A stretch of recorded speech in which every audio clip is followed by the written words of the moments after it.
Yeah, you held my hand, but I tossed it. Didn't understand you were waiting as I dove into the waterfall. So say Geronimo, say Geronimo, say Geronimo, say Geronimo, say Geronimo, say Geronimo, say Geronimo. Day one of Cup Week in Auckland with the running of the TV3 New Zealand Derby, and Butch, as we've touched on, an outstanding duel by the two favourites over the final stages, Mongolian Khan and Volkstock and Barrel, a terrific finish.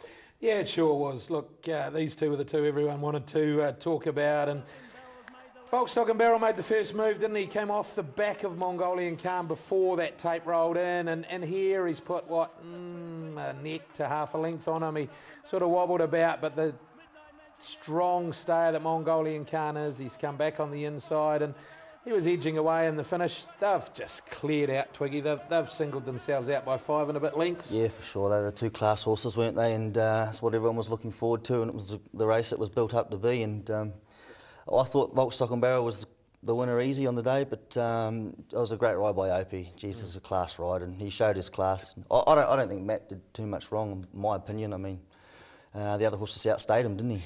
Matt will probably be second-guessing his ride as to whether he should have waited when he went, but look, I don't think it would have made any difference. I just think that the superior stayer has got the win, and I'm not saying ultimately in the long run he mightn't be the superior horse everywhere. Correct. Back at 2,000 metres there mightn't be much in it, or the other one, but at 2-4 right now, yeah, he's the superior stayer. Yeah. And look, I was Volkstock and Barrel the whole way, but I'm happy to say that I got it wrong from a Derby perspective. This horse was the superior stayer, and is. Yep, I agree with you. I got it wrong too. Yep, me too. Sound proposition from last was pretty good. Weaved a passage, was okay. DIC hit the line okay. Yeah. But as we said, sound proposition. He's a lovely horse. He's yeah, just 6 months away. That's all. He'll be a cracking horse next year. The other two were breathing different air on Saturday, weren't they? Yep. I mean, they were in a world of their own. Yes, there's some good runs in behind, some great future runs, all of those things, but I think the first two might be really top class. Yeah, they go to Aussie and be competitive, won't they? Yeah. Yeah. And I think they both will, to yeah, be fair. Sure. I think they both will. Yeah. Vavasseur made it a genuinely run race. What was less? Yeah, she was beaten at the 600, but look, they didn't go fast, they didn't go slow. They run about a standard Derby time, 2:28. If you go back through, that's about standard. She was relaxed in front, but he was all out of bullets, as the term is now, before the corner, really. Yeah, when those fillies have an off day, it doesn't take much, does it? I mean, no, yeah, she was that. Yeah, she's much better than that. I mean, she wasn't even like, she's just had an off day. She's beaten a long way from home, and I suggest they'll go over and maybe come up with something. Yeah, because she's too good for that. Yeah, and she's going to stay too. You know, we saw it like those two horses of Murray Baker's ran past her at Te Rapa. Yeah. They don't stop Murray's horses. No. And Andrews. And she's come back and beaten them. Yeah. Like, that was not the same filly. She's a much better filly. She copped a couple of, looking at the Stipes report, she copped a couple of bumps in the run. Yeah, I don't know that you could put it down to that. I don't know, an off day. But she was beaten too far out to say she didn't stay. That's too far out.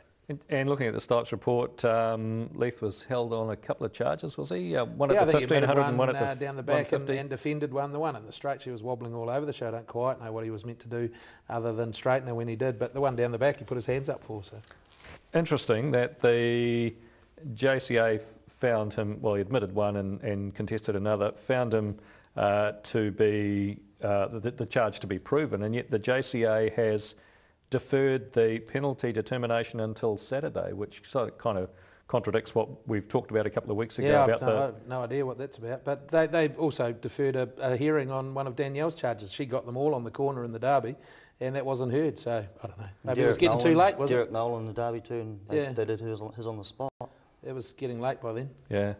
But yeah, it just seemed bizarre that they very inconsistent, isn't it? I mean, the next race day is Wednesday, and yet it's been pushed out to Saturday. Yeah, I don't know. Yeah, crazy. Anyway, you'll have a view on this probably, and you can contact us via our social media channels. Now, the Gr.3 Mr Tiz was the favourites race. This one, Passing Shot, the bookie beater, Stephen McKee, and another one for Opie on the day. Yeah, and Opie copped a suspension out of this as well. Just before the tape rolls on, he's come off and cleaned a couple up. But look, he just proved far too strong for them. Sprinting's his caper since they've concentrated on him back at the shorter course. Twiggy, he's just been super. Yeah, 4 of his 5 wins have come at 1,200 metres, and I thought the second horse was outstanding also. I mean, barrier 1, barrier 10 was the difference, wasn't it? And you know, Opie was able to put his horse on the speed, and Sam had to go back from the gate, and was the difference between the two of them. But I don't think there's much, you know, any other day of the week. I think they're on par, and they were dominant compared to the rest of the field. And they don't break 110 that often at Ellerslie. No. Like, it's a good gallop 110. You know, Trentham, they run time. It's sort of a half straight run and down a bit of a hill. But Ellerslie, the start's up into a corner. They're turning the whole race. So to break 110 for these 3-year-olds is a really good gallop. And I agree. I think the second horse is a very good filly. We saw it at the Twilight meeting when she just come out and beat the older horses by sort of 5 lengths, I think. Reversed the draws here. Might have been a different story. He was able to get the cosy run. Yeah, and Opie's in form, and he's just flying. But I think you touched on it before. He's world class. Exactly. You know, yes, we've seen it when he's ridden around the world. He's an outstanding jockey. All his horses race on the speed, don't they? He puts them all in the first 4 or 5, and they just get every opportunity. That's the difference. On the favourite again in the Group 3 Darley Plate, this one was Durham Town, trained by the Logans, and under the conditions of the race and what we saw in the Railway only a couple of months ago, Butch, he looked a good thing, and he was very good. Yeah, he's just flying at the moment, Bobby, as they call him at home. He's a special horse to the stable. He's been around for a long time. Not overly raced for a 7-year-old now, but he's been in this race 4 times for 2 wins, a second and a third. And look, he loves Ellerslie, and yeah, I hope he's had a look around. There's nothing inside, and he's broken 110 as well. He's in the best form of his life, really. Too good for them, wasn't he? He's a class act of the field. Opie rode him like that, and that was the end result. I think in the post-race interview, Opie said, I thought I was the only jockey in the race. Yeah. Well, only horse in the race. They were scared of him. Yeah. They didn't come within kill of him. They're certainly not the last bit. No. They tried at about the 300, and he just tooted off and did his own thing. Trepidation was all right for her. She's had a wee break in between runs, and Shelford's all right. He's going to get a race. You know, like in the right race. It'll take a while. He's gone okay, but he's class above them was Durham Town. Yep. The Nathan's Memorial was the third on the card, and Benzini, the favourite, was just a little bit too good here for the Bulls, and Rosie Myers gave them a start, looped them and dropped them. Butch. On the outside. Yeah, he did. He's a revelation, this horse. He's just... he's gone bang, bang, bang, 3 runs over ground, 3 wins, and blinkers came off on Saturday, the side winkers on, and blinkers go back on, I think, for the Cup on Wednesday. He's all over the show. He has a good old gawk around, and ears go up one way and t'other, and yeah, she's had to sort of push him to the line the last bit. He got there very easily, didn't he? Yeah. I mean, he did nothing at the back of the field. He just relaxed and circled them straightening, and probably got there too soon, and he had a good look around, but I think he won with plenty in hand. And I've got a question. Is he going to get 3,200? That's the question, isn't it? Well, Like the bookies have reacted, and we're going to be chatting to Stephen Hunt in a have we got a moment. genuine 3,200 metre horse in New Zealand? Well, I don't know. I don't know if we have. I think Rock Diva might be, the way she rounds the races off, she might be a 3,200 metre horse. Tell you, there's a horse. I reckon out of that Mongolian race, Calm will be. Lion Red, watched him out of that race. Didn't get off the bridle. He wants a bit of aqua, probably. Yeah. But it's not the greatest field. no, is it? Like, not by any stretch of the imagination. So Benzini, that's the furthest he'd gone race day on Saturday, 2,200 metres. He's got 3,200 metres to go. Yeah, but just the way he's doing it. well, he said it's three. just- He said three. It'll be 3 runs in 10 days. So He was hard fit. he'll certainly have the fitness under his belt. And But he's just lobbing along. He's doing his own thing.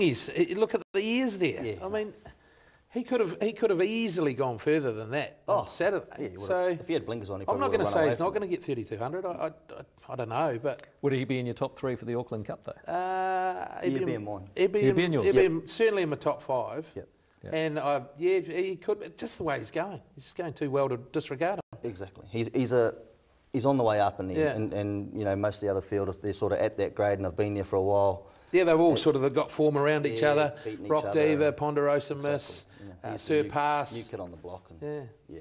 All right, let's see what the market's doing. Steve Hunt's with us from the racing desk. Steve, good evening. Obviously, you've reacted to Benzini's win, both at Matamata and at Ellerslie on Saturday. So where does he sit in the market now? Evening, Daryl. Evening, lads. Yeah, Benzini, $21 you could have got when the late Nom came in a couple of weeks back. He's equal favourite for the Group 1 feature on Wednesday at a $5.50 quote. He shares that price with Rock Diva. You see number 5 and 15 in the book. $5.50 on opening. We opened this market yesterday morning on Sunday. And look, there's been plenty of interest already on the two favourites, Benzini and Rock Diva. They do bring different form lines. Benzini, 3 wins on the back and a purple patch of form. He'll be very popular come Wednesday. And also Rock Diva, the 2 mile looks to suit. But I've also been notified years gone by the older generation, DA, that good milers can win the Auckland Cup over the 2 miles. And we're hoping that Benzini might be the case because he is a pretty good result for us currently in futures markets. King Commander in that third line of betting at $7 after his game second in the Avondale Cup, and a few horses there at a nice each way quote, including Show the World, who's drawn barrier 12. It's the Baker, Forsman, Boston combination, and I'm sure that will include plenty of money come Wednesday afternoon. And I bet Twiggy will have his gold coin each way on line red at 60 to 1. Oh, why not? I hope you weren't talking about your father, Stephen, about the older generation telling you about milers winning the Auckland Cup. He could have been one of them, but I'm sure he doesn't mind being called old these days. Old and wise. Hey, you've just opened up a couple of the markets for Wednesday, the Sunline Vase and the Westbury Classic, I believe. Yeah, this looks to be small but talented, in particular at the top of the book, DA. Savoia, who's been very, very good in its last 3 or 4 starts, including an 8-carat win and a Royal Stakes over the Christmas New Year period, is open as short as $2.20. Does look to be the standout form-wise in this particular event. Charmontu has been running against Savoia, has clashed 3 times with the number 1 in the book, but has been beaten on 3 different times. So can she turn the tables? That remains to be seen, but we do have it a $4.80 second favourite. The old Floozy brings a bit different form line. Maybe wanted a little bit of aqua, but its win at New Plymouth was very, very strong over 1,800 metres and did beat a nice horse in Savaria last time. So some pretty good form around there. And also the Westbury Classic, which always attracts a very good and competitive race for the fillies and mares. Diademe, a $4.60 opening favourite, has drawn barrier 6. Again, it's that Baker, Forsman, Boston combination. Atacama on the fresh side at $5. I thought Fix was an interesting runner considering it was a 5 to 1 favourite in this event 12 months ago. Again, on the fresh side.